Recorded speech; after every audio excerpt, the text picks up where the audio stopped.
नमस्कार, बहुत स्वागत है आपका। मैं हूं आपके साथ ऋतु ज्ञानवानी। सबसे पहले बुलेटिन में बात इंदौर की महू थाना क्षेत्र में पटाखा फैक्ट्री में कल हुए ब्लास्ट में झुलसे एक युवक की मौत हो गई है। 2 अन्य झुलसे हैं, लोगों का इलाज जारी है। मृतक का नाम रोहित बताया जा रहा है, जो कि दतोदा का निवासी था। कल अंबा चंदन गांव में एक अवैध पटाखा फैक्ट्री में ब्लास्ट हुआ था और 3 लोग इसमें झुलस गए थे, जिसमें से एक की मौत हो चुकी है।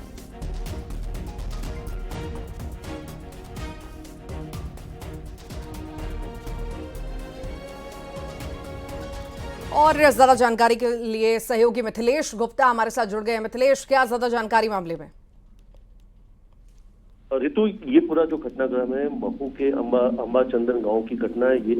और 3 लोग बुरी तरीके से झुलसे थे, जिनका इंदौर के निजी अस्पताल में इलाज चल रहा था। उसमें 20 साल के हैं रोहित, उनकी मौत हो चुकी है और करीब 95% ये झुलस गए थे। और कल से बेहतर डॉक्टरों की, स्पेशलिस्ट डॉक्टरों की टीम इलाज कर रही थी, लेकिन उन्हें बचाया नहीं जा सका है। ये महू हादसे में ये पहली मौत है। 2 और लोगों की स्थितियां गंभीर बनी हुई है और लगातार उन पर नजर रखाई, मॉनिटरिंग किया जा रहा है। स्पेशलिस्ट डॉक्टर जो है वो इस वक्त उनका इलाज कर रहे हैं। मिथिलेश, अवैध पटाखा फैक्ट्री थी ये, आखिर कितने लंबे वक्त से संचालित हो रही थी और उस पर आखिर प्रशासन का ध्यान कैसे नहीं गया? और ये इतना बड़ा ब्लास्ट हुआ है, यहाँ पर 3 लोग झुलसे, एक की मौत हुई है। बड़ा हादसा भी हो सकता था और भी जाने जा सकती थी। ऋतु, इस पूरे घटनाक्रम के मजिस्ट्रियल जांच के आदेश दे दिए गए हैं। कलेक्टर आशीष सिंह का कहना है कि जो भी दोषी होंगे, अगर किसी अधिकारी की जिम्मेदारी सामने आती है तो उस पर कार्रवाई की जाएगी। लेकिन फिलहाल अभी तक की जांच में जो सामने आया है कि वहां पर फायर के जो इक्विपमेंट है वो वहां पे मिले हैं। वहां पे रेत की जो बोरियां, रेत की जो बाल्टियां हैं, जो नियमों के तहत होनी चाहिए, वो भी वहां पे मिली है। चीजों को दूर दूर पे रखा गया था, यानी दूर दूर अलग अलग ब्लॉक बनाए गए थे वो भी, और उसके लिए कुछ उसने लाइसेंस भी ले रखा था। कलेक्टर ने कहा है कि जांच का विषय है कुल मिलाकर के। मिथिलेश, फिलहाल बहुत शुक्रिया जानकारी को साझा करने के लिए।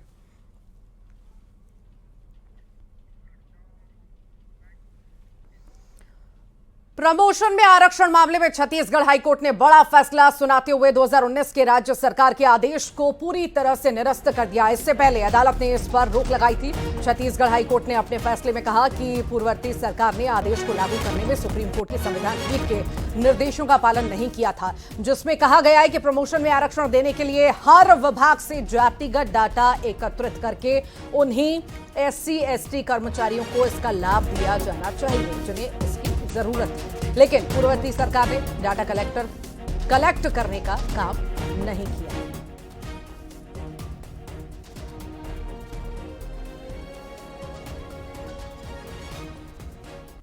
और ज्यादा जानकारी के लिए उमेश मौर्य हमारे साथ जुड़ गए हैं। उमेश, हाईकोर्ट का बड़ा फैसला, क्या ज्यादा जानकारी है आपके पास?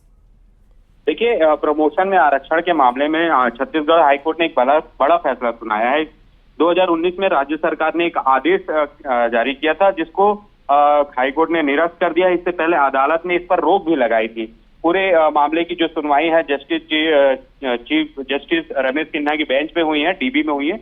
और इस मामले में याचिका सुनाते हुए इस पूरी याचिका को जो है निराकृत कर दिया गया है। मैं बता दूं आपको कि वकील जो है योगेश्वर शर्मा संतोष कुमार याचिका करता है। उनके वकील ने हाईकोर्ट में अपने फैसले के पूर्ववर्ती सरकार के आदेश को लागू करने में सुप्रीम कोर्ट की जो संविधान पीठ के निर्देश थे उनका पालन नहीं किया जाना बताया था, जिसके बाद प्रमोशन में आरक्षण के लिए जो हर विभाग से जातिगत डाटा एकत्रित किया गया था उन्हें जरूरत है उनकी पड़ी, और SC और ST जो कर्मचारियों को है उसका लाभ दिया जाना चाहिए था, जबकि डाटा कलेक्ट करने के जो काम है वो पूर्ति सरकार कर रही थी। लिहाजा इस पूरे मामले को लेकर याचिकाकर्ता ने हाईकोर्ट में अपील की थी, जिससे आज सुनवाई करते हुए इस पूरे फैसले को जो फैसला सुनाते हुए इस याचिका को निराकृत कर दिया गया। जी ठीक, बहुत बहुत शुक्रिया जानकारी को साझा करने के लिए उमेश।